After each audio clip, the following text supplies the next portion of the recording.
አንድ ጄኔራል ስለ ማስፈራሪያና ስለ ፉከራ አንድ የተለየ ሐሳብ አንስተዋል። እኚህ በመከላከያ ውስጥ ያሉ ጄኔራል ይህን ሐሳብ ለምን አነሱት የሚለውን ለእናንተ የምናቀርብላችሁ ይሆናል። ሌሎች መረጃዎች አሉ። ስለምትከታተሉን እያመሰገንን ሰብስክራይብ እና ላይክ አድርጉት። ይህን ቪዲዮ ቻናላችንን ሰብስክራይብ አድርጉት። በቀጥታ ወደ ጉዳያችን እናልፋለን። እንግዲህ በኢትዮጵያ መከላከያ ሰራዊት ውስጥ ጄኔራል የሆኑ አንድ ከፍተኛ ወታደራዊ አዛዥ በማስፈራሪያና በፉከራ ዙሪያ ሐሳባቸውን መግለጻቸው ተነግሯል። እኚህ ጄኔራል እንግዲህ የምስራቅ እዝ አዛዥ የሆኑት ጄኔራል መሐመድ ተሰማ ናቸው። እንግዲህ እርሳቸው ምንድነው ያሉት? በጋራ እንደሚወጉን ሊያስፈራሩን እየሞከሩ ነው ያሉት። አያይዘውም የጠላቶቻችን ዓላማ ኢትዮጵያን እንደ ሶማሊያ መንግስት አልባ ማድረግ ነው ብለዋል። የምንዋጋውም ጦርነት ፍትሃዊ ጦርነት ነው ሲሉ ተናግረዋል። የኢትዮጵያ መከላከያ ሰራዊት ይፋዊ የማህበራዊ ትስስር ገጽ ላይ የጽንፈኛውን አንገት ያስደፋው እዝ በሚል ርዕስ የ11 ደቂቃ ርዝማኔ ያለው ተንቀሳቃሽ ምስል አሰራጭቶ ነበር። ተንቀሳቃሽ ምስሉ ባለፉት ወራት የምስራቅ እዝ በጎጃምና ደቡብ ጎንደር ቀጠናዎች አሳክቶታል የተባለውን ድል የሚያስቃኝ ነው ተብሏል። በጥንቅሩ ላይ የምስራቅ እዝ አዛዥ የሆኑት ጄኔራል መሐመድ ተሰማ ለሰራዊቱና እንደዚሁም ደግሞ ከሰራዊቱ ጋር በተገናኘ ለክልሉ አመራሮች የሰጧቸው ገለጻዎች ተካተዋል። በዚህም ጄኔራሉ አነጋጋሪ ጉዳዮችን ማንሳታቸው ነው የተዘገበው። ከዚህ ቀደም የውጭ ኃይሎች በተደጋጋሚ ኢትዮጵያን ለመውረር ሙከራ አድርገው ነበር ያሉት ጄኔራሉ የዛሬዎቹ የኛ ባንዳዎች ፉከራቸው አልሳካ ሲላቸው ከነዚህ የውጭ ኃይሎች ጋር ሆነው እንደሚወጉን ሊያስፈራሩን እየሞከሩ ነው ሲሉ ወንጅለዋል። ቀጥለውም ሊያስፈራሩን ይሞክራል፣ ግን እኮ እነሱ የሚላላኩላቸው ኃይሎች በኢትዮጵያውያን የተሸነፉ ናቸው ብለዋል። እኛ የምናካሄደው ፍትሃዊ ጦርነት ነው የሚሉት የእዙ አዛዥ ሰራዊቱ በአማራ ክልል እየተዋጋ የሚገኘው የሀገርን ሉዓላዊነት ለማስከበር እንደሆነ ገልጸዋል። እንደርሳቸው ገለጻ ፍትሃዊ ጦርነት ማለት አገርን ለማስቀጠል የህዝብን አንድነት ለማስጠበቅና የሚደረግ ጦርነት ነው። ፍትሃዊ ጦርነት የሚያደርጉ አካላት ደግሞ ስትራቴጂካሊ ያሸንፋሉ ብለዋል። እነርሱ ደግሞ ይችል ሉዓላዊት ሀገር በኃይል አተራምሰው አፍርሰው እንደ ሶማሊያ መንግስት አልባ አድርገው ሀብቷን በቀጥታም በእጅ አዙርም ለመቀራመት ስትራቴጂ ነድፈው የሚሰሩ ናቸው ሲሉ ነው ክሳቸውን ያቀረቡት። እንግዲህ በርካታ ጊዜያት ከፍተኛ ወታደራዊ አዛዦች በፖለቲካዊና ጂኦፖለቲካዊ ጉዳዮች ዙሪያ አስተያየት ሲሰጡ መስማት የተለመደ ነው። የብዙዎቹ ሐሳብ በእጅጉ የተደጋገመ ነው። የእኚህ ጄኔራልም ሐሳብ ከሌሎቹ የተለየ ነው ለማለት በእጅጉ የሚያዳግት ነው። ነገር ግን ያው አሁን እንዳጠቃላይ መንግስት የገባበት የጦርነት ሁኔታ ከምን አንጻር የሚታይ ነው የሚለውን እርሳቸው በይፋ አስረግጠው የተናገሩበት ነጥብ ሆኖ ተመዝግቧል። እንግዲህ ወደ ህወሓትና የትግራይ ጉዳይ እንገባለን። ከሰሞኑ ሁለት የቀድሞ የህወሓት ከፍተኛ አመራሮች በመንግስት የመገናኛ ብዙሃን አስተያየታቸውን ሰጥተዋል። የቀድሞ የፌዴሬሽን ምክር ቤት አፈጉባኤ የነበሩት ወይዘሮ ኬሪያ ኢብራሂም እና ፕሮፌሰር ክንደያ ገብረ ህይወት ናቸው። ከወይዘሮ ኬሪያ ስንጀምር ህገወጡ የህወሓት ቡድን የትግራይ ክልል ተተኪ ትውልድን ሆን ብሎ በመዋቅራዊ አሰራር እያጠፋና እያመከነ ነው ያሉት። እንግዲህ ያነጋገር በእጅጉ ወደ መፈክር ያዘነበለ ነው። ያው ምን አይነት ማብራሪያዎች አሉት የሚሉትን እናያለን። ያው አነጋገሩ እኔም እንዳነበብኩትም እንደተጻፈውም ቃል በእጅጉ መፈክር የሚጫነው አይነት ነው የሚመስለው። ከህወሓት ድርጅታዊ አሰራር ጋር ብዙ አመታት ለቆዩ ሰዎች ይሄን ነገር በቶሎ መተው ስለሚያስቸግር ሊሆን ይችላል። ብቻ ወደ ጉዳያችን ስናልፍ ኬሪያ ኢብራሂም እንዳሉት ከሆነ ህገወጥ ያሉት ህወሓት ጽምዶ በሚል ስያሜ ከሻቢያ ወይም ከኤርትራ መንግስትና ከሀገር ውስጥ ጽንፈኛ ካሏቸው ኃይሎች ጋር በመጣመር ኢትዮጵያን ለማተራመስ እየተንቀሳቀሰ ነው ብለዋል። እንግዲህ ህወሓት የፕሪቶሪያውን የሰላም ስምምነት እያጣቀሰ ለዳግም ጦርነት ጊዜ መግዣነት በመጠቀም የትግራይ እናቶችን እያስለቀሰ ይገኛል ብለዋል። የፕሪቶሪያው የሰላም ስምምነት የጥይት ድምጽ በማጥፋት ለክልሉ ህዝብ ተስፋ የሰጠ የሰላም በር ነበር ያሉት እርሳቸው ናቸው። እንግዲህ የፌዴራል መንግስት በስምምነቱ መሰረት የክልሉ ህዝብ የተረጋጋና ሰላማዊ ህይወት የሚመራበትን እድል እንደፈጠረ ነው የጠቆሙት። እንግዲህ ህወሓት ግን ለትግራይ ህዝብ ትልቅ እፎይታን ይዞ የመጣውን ስምምነት ለጊዜ መግዣነት በመጠቀም የክልሉን ጊዜያዊ አስተዳደር በማፍረስ እርሳቸው ወይም ወይዘሮ ኬሪያ የጨረባ ምርጫ ሲሉ የጠቀሱትን ሁኔታ በማንሳት በዛን ወቅት ያደራጀውን ህገወጥ ምክር ቤት በመሰብሰብ ተቀባይነቱን ያጣ ካቢኔ አዋቅረዋል ሲሉ ክሳቸውን አቅርበዋል። ከኤርትራ መንግስት ጋር ከሚፈጸመው የወርቅና የከበሩ ማዕድናት ምዝበራ ባሻገር የትግራይ ወጣቶችን ለሱዳን ጦርነት በመሸጥ የውጭ ምንዛሬ ገቢን የጦር መሳሪያ መግዣ በማድረግ የክልሉን ህዝብ ወደ ባሰ ጥፋት እየመራው ነው ብለዋል። እንግዲህ ይሄ ክስ ጠቅላይ ሚኒስትሩም በፓርላማ ላይ አንስተውታል። ህወሓት ወጣቶችን ለሱዳኑ ጦርነት እየሸጠ ነው በማለት የወርቁንም ጉዳይ እንደዚሁም አንስተውታል። እናም በድጋሚ ነው እንግዲህ ወይዘሮ ኬሪያ ያነሱት። ሌሎች ጉዳዮችም ይናገራሉ።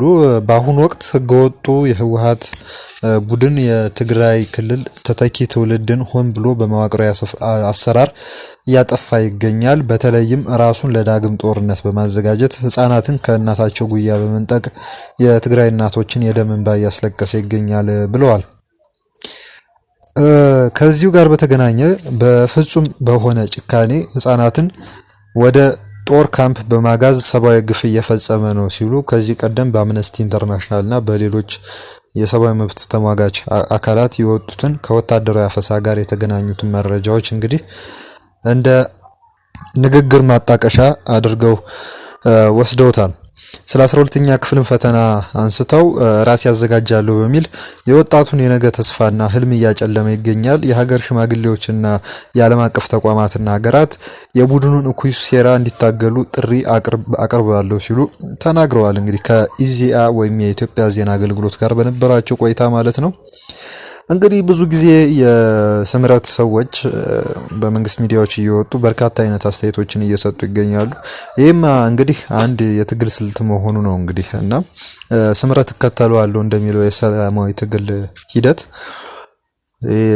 እንግዲህ ትግራይ ክልል ውስጥ ነው ዋና ቤዜ ወይም ደግሞ ዋና የደጋፊ ቤዝ አለኝ ብሎ የሚያስበው። ነገር ግን ወደዛ መግባትም ስላልተቻለ አሁን ላይ በሚዲያ ቃለ መጠይቅ በመስጠት በመንግስት ሚዲያዎች ብቻ ሳይሆን እንደ ትግራይ ብሮድካስቲንግ ሰርቪስስ ባሉ በአቶ ጥላውን ታፈረ በሚመራው ቴሌቪዥን ጣቢያን በኩልም የተለያዩ ሀሳቦች እንዲሰራጩ ይደረጋሉ ማለት ነው።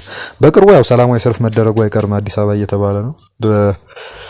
በትግራይ የሚካሄደውን ወታደራዊ አፈሳ ለማስቆም በተመለከተ የሚደረግ ሰላማዊ ሰልፍ ይኖራል።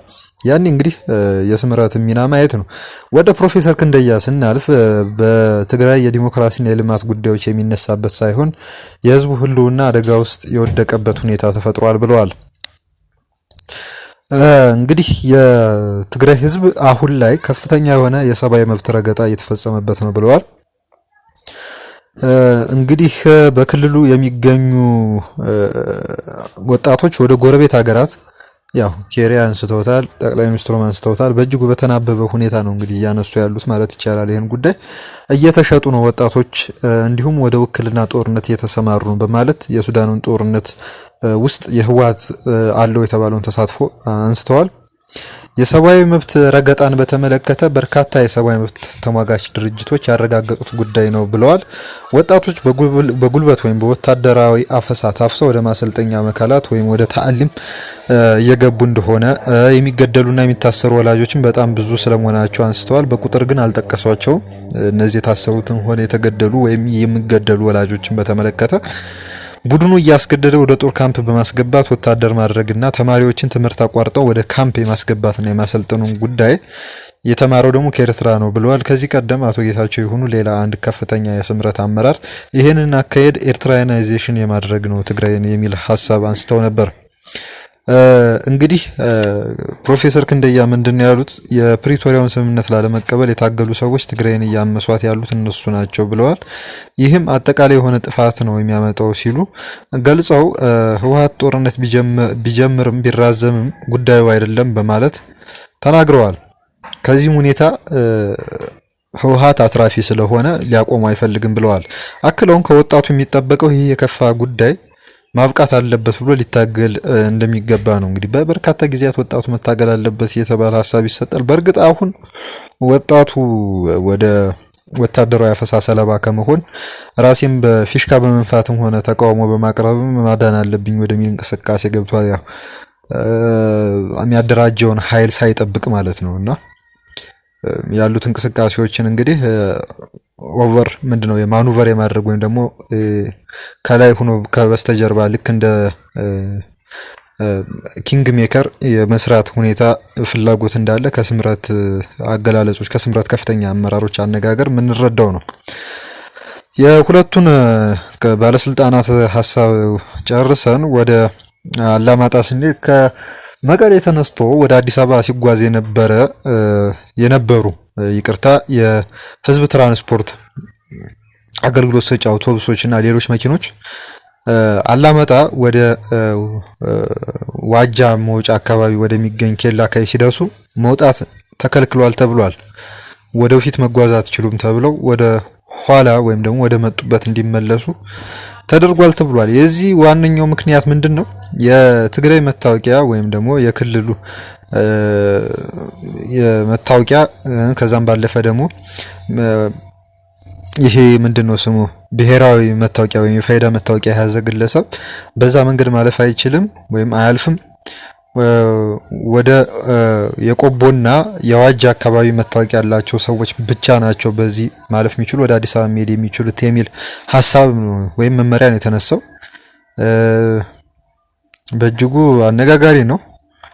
እንግዲህ የዛ አካባቢ መታወቂያ ስለሌለ በዚህ ማለፍ አይቻልም የሚል አዲስ ሕግ የወጣ ይመስላል። በሌላ በኩል ደግሞ እዛ አካባቢ አብዛኞቹ ባሶች ወደ ኋላ እንዲመለሱ ተደርገው አብዛኞቹ መኪኖች ሚኒባሶች እንዲመለሱ ተደርገው ሶሎዳ ባስ የተባለው አውቶቡስ ብቻ ከሁሉም ተነጥሎ የጫናቸውን ተሳፋሪዎች ሁሉ እንግዲህ ምንድነው ስሙ አውርዶ ከያዙት እቃ ጋር ወደፊት እንዲሄድ መደረጉ ተነግሯል። እንግዲህ ይሄ ምክንያቱ ምንድነው? ሶሎዳ ባስ ምን አይነት ግንኙነት አለው? የጥቅም ግንኙነት አለው የሚል ሀሳብ ከተለያዩ አካላት ዘንድ እየተነሳ ይገኛል። እንግዲህ አዋጁ ተግባራዊ መሆን ጀምሯል። አዋጅ ቁጥር 388/2018 እንግዲህ የዚህ አዋጅ ደግሞ ፍሬ በራያ ወረዳ ታይቷል። በራያ ጨርጨር ወረዳ አካባቢ ይሄ ህግ ተግባራዊ መሆን ተጀምሯል። አርሶ አደሮች ታስረው ከባድ የሆነ የገንዘብ ቅጣት ተጥሎባቸዋል ተብሏል።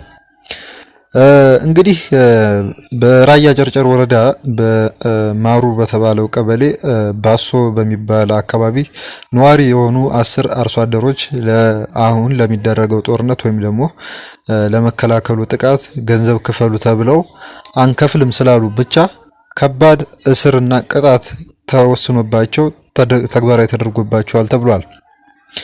ሰኔ 30 ቀን 2018 ዓ.ም በማሩ በተባለው ቀበሌ ዋና አስተዳዳሪ በአቶ ኪሮስ ንጉስ ትዕዛዝ የታጣቂ የሆኑ ሚሊሻዎች ተይዘው እነዚህ ገበሬዎች ወደ ዚሁ ቀበሌ ማህበራዊ ፍርድ ቤት እንዲቀርቡ ተደርጓል። በዚህ በወጣ አዋጅ መሰረት ደግሞ ለሁለት ቀናት በፖሊስ ጣቢያ እንዲታሰሩ ከማድረጋቸው ባሻገር ይሄንም ተከትሎ ደግሞ ከበድ ያለ የገንዘብ ቅጣት ተጥሎባቸዋል። ይሄም የገንዘብ ቅጣት የተጣለባቸው ከ30,000 እስከ 20,000 ብር ባለው ሬንጅ ውስጥ ወይም ደግሞ ይሄ ምንድነው ጠገግ ውስጥ እንደሆነ ነው እየተነገረ ያለው። እንግዲህ ይሄ ህግ ተግባራዊ መሆን ከጀመረ በእጅጉ አስጊ ነው የሚሆነው ተብሎ ነው እየታሰበ ያለው። በብዙዎች ዘንድም ተጽዕኖ እየፈጠረ ነው። ሀሳባቸውን ለመግለጽ ሆነም ተቃውሟቸውን ለማቅረብ የአዲግራት ዩኒቨርሲቲ የጤና ሳይንስ ኮሌጅ ዲን የሆኑት ዶክተር የማነ ገብረ ማርያም መቀሌ ከተማ ከአዲግራት ወደ መቀሌ ከተማ ከመጡ በኋላ እስካሁን ድረስ ፍርድ ቤት እንዳልቀረቡ ነው የተነገረው። ያው ፍርድ ቤት ቀርበው የቀረበባቸውን ክስ ከዚህ በፊት የሰራነው ዘገባ ላይ አንስተነዋል።